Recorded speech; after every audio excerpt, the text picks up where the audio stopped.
시청자 여러분 안녕하세요. 머니홀라 시간입니다. 여러분 어떤 기준 갖고 투자하십니까?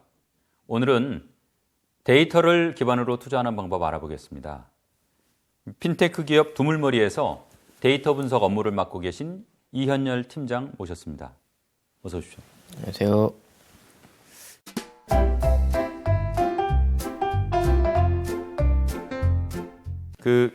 우리 이 팀장님은 이 책의 공저자입니다. 감으로 하는 투자, 데이터로 하는 투자. 아마 이제 감으로 하지 말고 데이터로 투자를 하자 이런 취지로 이해를 했고요. 이게 중간중간 좀 어려운 내용이 나오긴 하는데 한번 읽어보면 합니다. 이게 도움이 되실 것 같은데 한번 읽어보십시오. 시간이 되시면. 이 회사 이름이 두물머리예요. 네. 뭐 사전에 보면은 두 물이 만나는 곳, 경기도 양평 가면은 남한강, 북한강 만나는 곳을 두물머리라고 하던데 무슨 관련이 있습니까? 네, 그 말씀하신 대로 두물머리가 이제 남한강과 북한강이 합쳐지는 곳이지 않습니까? 예. 저희 같은 경우는 이제 핀테크 업체라고 하는데 여기서 피는 파이낸스, 즉 예. 금융을 뜻하고 테크는 IT 기술을 말합니다. 예. 그래서 저희 같은 경우는 이제 금융과 IT 기술이 만나서 고객이 필요한 솔루션을 최대한 편하고 쉽게 전달해 드리는 회사가 되자 이런 뜻으로 이제 회사 이름을 두물머리로 만들었습니다. 아, 그런 뜻이 있었군요. 이 책 제목 보면은 이제 감하고 데이터를 이렇게 대비를 해놨습니다. 이거 감으로 하는 투자는 뭐 위험한 겁니까?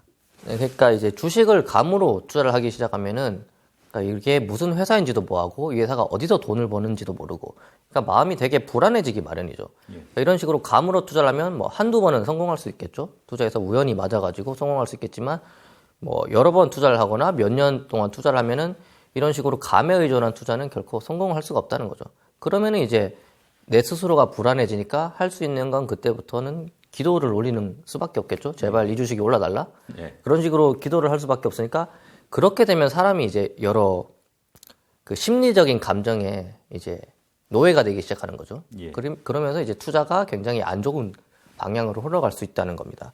그러니까 여기 그래프를 보시면은 여기에 연령 선별에 따른 매매 회전율 차이입니다. 예. 그러니까 얼마나 이제 주식을 샀다 팔았다 많이 하는 거지 않겠습니까? 그러니까 이게 보시면은 20대 남성 같은 경우 가장 혈기왕성한 남성 같은 경우는 그 회전율이 800%입니다. 그 말인즉슨 내가 주식 계좌에 100만 원이 있으면 800만 원치를 샀다 팔았다 한다는 거거든요. 예. 그러니까 이런 게 이제 자기 과신인 거죠. 나는 굉장히 투자를 잘할 수 있을 거란 믿음 때문에 이렇게 하지만 결과적으로 투자를 잘 하지도 못하고 이런 식으로 매매를 많이 하다 보면 수수료에서 엄청나게 까먹는 일이 벌어진다는 거죠. 그러니까 감으로 투자를 하게 되면 뭐 요건 이제 하나의 예일 뿐인 거고 여러 가지 막 심리적 편향에 사로잡혀서 불안한 투자를 지속할 수밖에 없다라는 게 제 생각입니다. 팀장님, 네. 그 앙드레 코스톨라니 같은 투자의 대가가 쓴 책을 보면 경험과 직관을 굉장히 중요시하거든요. 그러면 이때 경험과 직관은 팀장님이 이 책에서 쓰신 감하고는 뭐 전혀 다른 겁니까? 그렇죠. 뭐 워런 버핏이나 혹은 버핏의 스승인 벤자민 그레이엄 혹은 뭐 수많은 성공하신 투자자분들 같은 경우는 그 성공의 비결이 뭐냐라고 생각해 보면 과거의 수많은 경험과 분석을 통해서 좋은 주식이 어떤 것이라는 거에 대한 분석을 했고 그들만의 그런 철학을 갖고 계십니다. 예. 이걸 이제 말씀하신 뭐 직관이라고 표현할 수 있겠죠. 어떻게 그들 스스로 내재된 직관. 근데 감이라는 것은 이제 단순히 그냥 10,000원이던 주식이 5,000원까지 떨어졌으니까 50% 떨어졌으니까 다시 올라갈 거다. 뭐 이런 믿음이거나 혹은 뭐 내 주변의 친구가 이 주식 사서 2배, 3배 벌었더라. 그러니까 나도 그냥 뭐 가만히 있으면 뭔가 잃는 것 같으니까 따라서 투자해야 되겠다.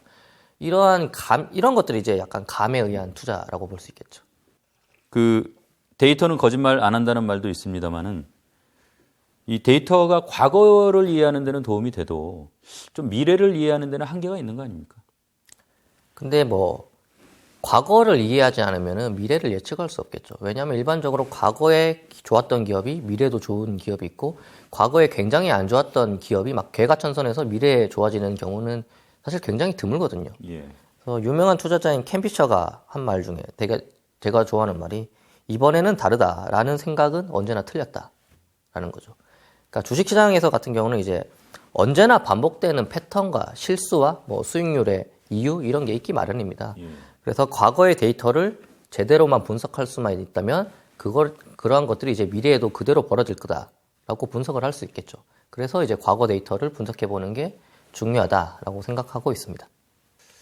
그럼 이제 데이터로 투자의 진실들을 검증해 보겠습니다. 이제 투자 방식을 놓고 이제 단기 투자냐 장기 투자냐 논쟁이 많습니다. 데이터는 어느 쪽을 지지하고 있나요? 네, 뭐 많은 분들이 단기 투자 많이 하시죠. 왜냐면 화끈하니까 하루에서 뭐 몇 프로 벌고 나오면 되게 무용감 넘치고 멋지지 않습니까? 근데 이게 데이터를 보면 확실히 다릅니다. 그러니까 그림을 보시면은 여기 밑에 X축에 있는 게 투자 기간에 해당하는 몇 개월 투자했냐를 의미하는 거고 Y축에 있는 게 그러니까 이렇게 세로로 있는 게 승률에 해당하는 겁니다. 그러니까 맨 왼쪽에 있는 것 같은 경우는 이제 S&P 500 미국 주식시장에 한 달 투자했을 때 돈을 벌 확률이 얼마냐라는 거거든요. 60% 확률로 돈을 벌 수 있다는 거죠. 한 달 동안 투자를 하면. 뭐 절반보다 조금 넘는 건데 투자 기간이 이제 더 길어지면 길어질수록 돈을 벌 확률이 많아진다라는 겁니다. 완전히 기간하고 비례하는군요, 이게. 네, 그러니까 장기간 투자하면 투자할수록 뭐 중간에 대공황이 있던 코로나 사태가 있던 뭐 금융위기가 있던 길면은 거의 100% 확률로 돈을 번다라는 거죠. 근데 돈을 버는 확률만큼 또 얼마나 많이 버느냐 이것도 중요하지 않겠습니까? 그래서 그 다음에 보시면 이거는 이제 제일 밑에 같은 경우는 1개월 투자했을 때의 수익률 분포거든요. 그러니까 분포가 되게 넓게 퍼져 있죠. 이 말인즉슨 대박이 날 수도 있지만 뭐 거의 쪽박이 날 수도 있다. 뭐 이런 경우겠죠. 그러니까 정말 무작위 그냥 도박에 가까운 분포를 보이는데 투자 기간이 올라가면 올라갈수록 분포가 굉장히 가운데로 모이게 되죠. 그 말인즉슨 내가 얼마나 벌 수 있을지 굉장히 예측이 가능하다라는 거고 수익률 자체도 보시면은 중심이 오른쪽으로 더 이동하고 있거든요. 그 말인즉슨 버는 폭 자체도 굉장히 많아진다. 장기 투자를 하면 할수록 안정적으로 많이 번다. 이렇게 데이터는 보고 있습니다.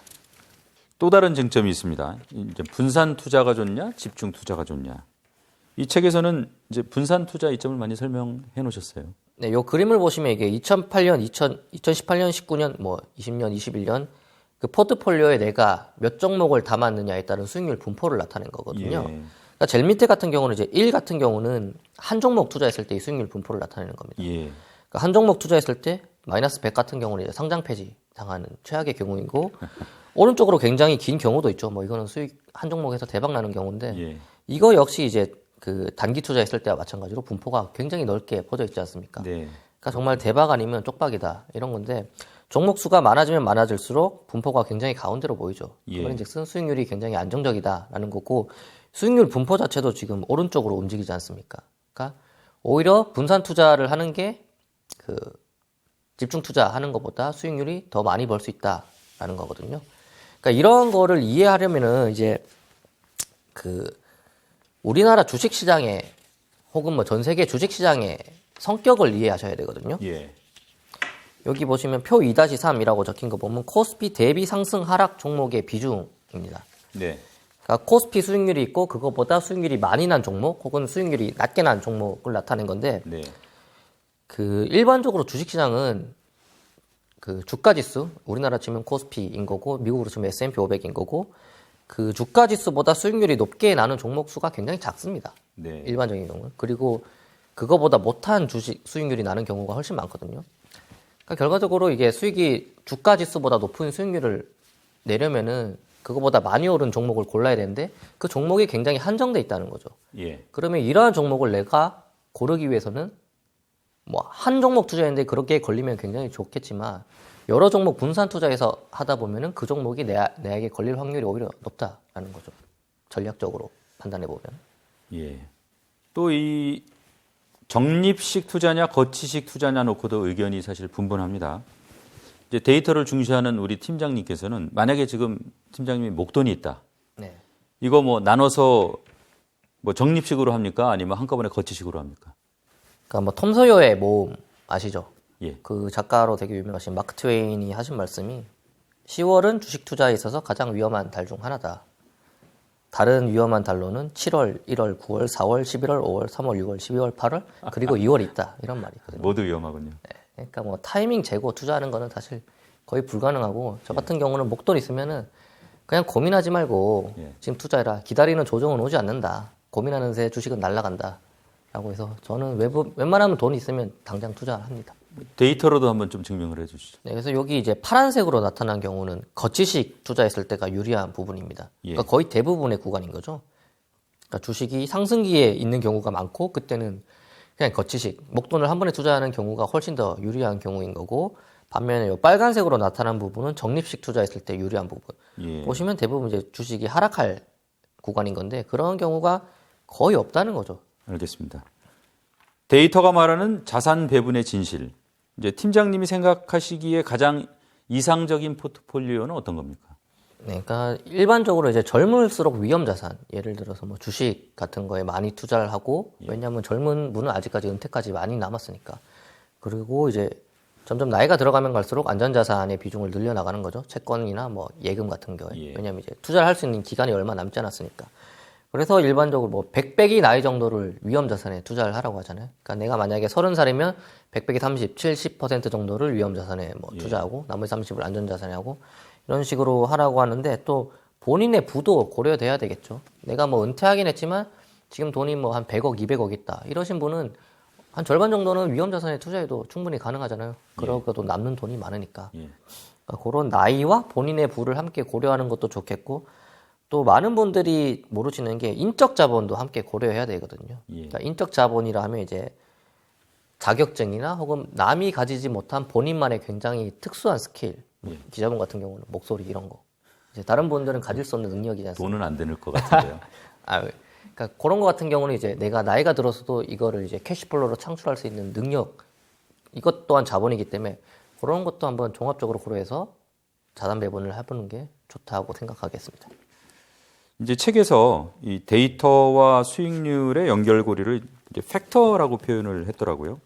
근데 이 팩터의 정확한 의미 좀 간략하게 설명 좀 해주세요. 그림을 보시면 이렇게 레고가 막 섞여 있는 것처럼 예. 주식시장이 단순히 주식시장을 보면은 굉장히 무작위처럼 보이지 않습니까? 뭐 어떤 주식이 오르고 어떤 주식이 내릴지 모르는 것처럼 보이지만 이거를 오른쪽 그림처럼 약간 어떤 특성을 기준으로 정렬을 하면 어떠한 성격을 가진 애들이 올랐던 주식이더라. 반대로 어떠한 특성을 가진 애들은 내리는 주식이었더라. 요걸 이제 분석을 할 수 있지 않겠습니까? 요런 것들을 이제 흔히 팩터라고 말하는 거거든요.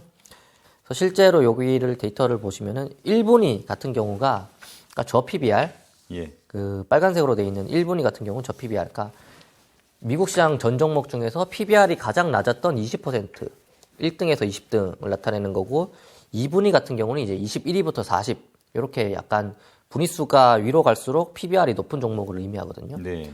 그래서 실제로 이제 뭐 미국 시장 혹은 뭐 전 세계 모든 주식시장을 살펴봤을 때 PBR이 낮을수록 PBR이 높은 주식에 비해서 수익률이 월등히 높다더라.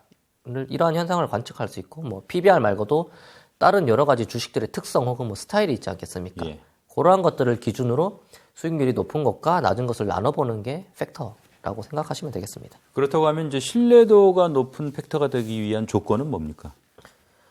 그러니까 신뢰도가 높은 팩터 같은 경우는 첫 번째로 이제 지속성이 있어야 되겠죠. 그러니까 그냥 단기간에 맞는 게 아니라 굉장히 뭐 수십 년 동안 이렇게 작동하는 전략이 돼야 되겠죠. 그러니까 예를 들어서 예전에 우리나라가 박스피 장이었을 때 가장 좋았던 전략 중 하나가 그냥 코스피 1900에 사서 2100에 팔면은 무조건 돈 버는 전략이었거든요. 몇 년 동안 박스 장이었으니까. 근데 이거는 일단 지속성이 없겠죠. 그 박스 피를 벗어나는 순간 작동이 안 되는 거니까. 그렇죠. 이러한 지속성이 있어야 되겠고 두 번째로 법령성이 있어야 되겠죠. 그러니까 우리나라 혹은 특정 국가뿐만 아니라 모든 국가에서 작동하는 전략이어야 되겠죠. 그러니까 뭐 아까 말씀드린 박스피 같은 경우가 미국 시장에 갖다 놓으면 전혀 작동하지 않은 전략이거든요. 그렇죠. 뭐 이러한 것도 있겠고 세 번째로 이제 이해 가능성이 있어야 되겠죠. 누가 들어도 왜 이러한 이러한 스타일을 가진 주식이 좋은지 딱 이해가 되겠죠. 가치주 같은 경우는 당연히 이게 싼 주식이 좋은 거라는 이해가 있으니까 가치주라는 팩터가 있지만 뭐 예를 들어서 어떤 기업이 있는데 기업 대표이사의 이름이 이씨인 기업들이 좋다. 이거는 누가 봐도 그러니까 실제로 그렇게 수익률이 좋다고 한들 전혀 이해가 안 되잖아요. 그래서 이해 가능성이 있어야 되겠고 네 번째로 투자 가능성이 있어야 되겠죠. 그러니까 뭐 이론적으로는 이게 설명이 돼도 내가 실제로 투자를 하려고 하니 뭐 절대 투자를 할 수 없는 거. 예를 들어서 뭐 부동산 시장에도 팩터가 있다고 말하시는 분이 있는데 실제로 그렇다 한들 부동산은 이게 자유롭게 매매할 수도 없죠. 사실 데이터로 나오는 것만큼 자유롭게 매매를 할 수도 없고 또 세금 같은 경우도 워낙 많지 않습니까? 예. 그래서 실제로 이게 나온 대로 내가 주식시장에 혹은 뭐 다른 자산시장에 투자를 할 수 있어야 된다. 이런 게 이제 팩터의 조건이라고 말씀드리겠습니다. 이 책을 보면은 주식시장에는 이제 가치주, 소형주, 모멘텀, 우량주 이렇게 네 가지 팩터가 있다고 쓰셨어요. 팩터들 간의 낮은 상관계수를 이용하면은 이제 더 뛰어난 수익을 올릴 수 있다. 이 효과들 간의 상관계수는 무엇이고 또 어떤 식으로 활용하는 겁니까? 네, 가치주는 이제 싼 기업이 좋은 거고, 뭐 간단히 설명드리면 소형주는 작은 기업이 좋은 거고, 예. 뭐 모멘텀은 최근 올랐던 종목들이 좋은 거고, 우량주는 이제 우량한 기업, 돈 잘 버는 기업이 좋은 거고, 이런 거지 않습니까? 네. 그리고 상관관계라는 거는 이제 얼마나 두 개가 같이 가느냐인 거겠죠. 주식이랑 채권이 상관관계가 낮고, 이거를 이제 실제 데이터도 그렇게 증명하느냐를 살펴보면, 이 3-17이라고 나와 있는 그림 같은 경우는 빨간색으로 나타나는 게 이 가치주에 해당합니다. 그러니까 미국 주식시장에서 단순히 그냥 PBR이 낮은 종목을 선택한 수익률인 건데, 여기 검은색 점선으로 나타낸 게 주식시장이거든요. 예. 그러니까 단순히 주식시장에 투자하는 것 대비 수익률이 좋다라는 거죠. 네. 그리고 여기 초록색으로 나타내는 게 이제 우량주에 해당하는 건데 3번으로 나타낸 거. 이것도 역시 뭐 가치주와 비슷하게 주식시장에 대비해서 수익률이 좋다라는 거죠. 근데 가장 밑에 있는 이 불량주 같은 경우는 돈도 못 버는데 비싼 주식이거든요. 예. 이런 주식 같은 경우는 보통 뭐 테마주 이런 거에 해당하겠죠. 그러니까 많은 투자자분들이 이런 거에 되게 혹해가지고 투자하지만 결과를 살펴보면은 주식시장보다 월등히 못한 수익률을 기록한다라는 거고, 마지막으로 이제 파란색으로 나타난 우량가치주 같은 경우는 돈은 잘 버는데 싼 기업을 의미하거든요. 그러니까 이건 제가 ROE가 높고 PBR이 낮은 종목으로 그 정렬을 한 건데, 이렇게 굉장히 간단한 지표 두 개를 이용해서도 주식시장보다 월등히 높은 수익률을 거둘 수 있다라는 거를 이제 데이터를 통해서 확인할 수가 있는 거죠. 확연하게 차이가 나는군요. 그 개인 투자를 하시다가 굉장히 손실을 많이 보고 퀀트 투자를 해볼까 생각하시는 분들이 흔히 하는 실수가 퀀트로 하면 쉽고 꾸준하게 돈을 벌 수 있다라는 생각을 가지고 오시거든요. 예. 그러니까 이런 생각을 갖고 오시면 뭐 굉장히 위험한 발상입니다.